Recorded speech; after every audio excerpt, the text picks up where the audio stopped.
this video we are going to show you how to add a Sparkline to a table in Qlik Cloud.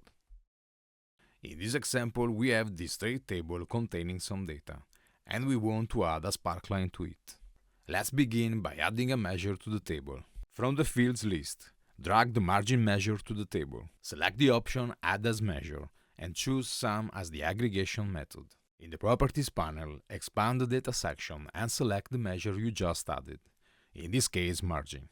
In the Representation drop-down menu, select Mini Chart. Then select a dimension. In this example we select month. In the Type drop-down menu, you can choose one of the available options, such as dots, bars, positive and negative, or Sparkline. In this case we select Sparkline. The margin data per month is now displayed as a Sparkline. You can also customize the Sparkline colors. You can modify the line color as well as the colors for the maximum and minimum values and the first and last values.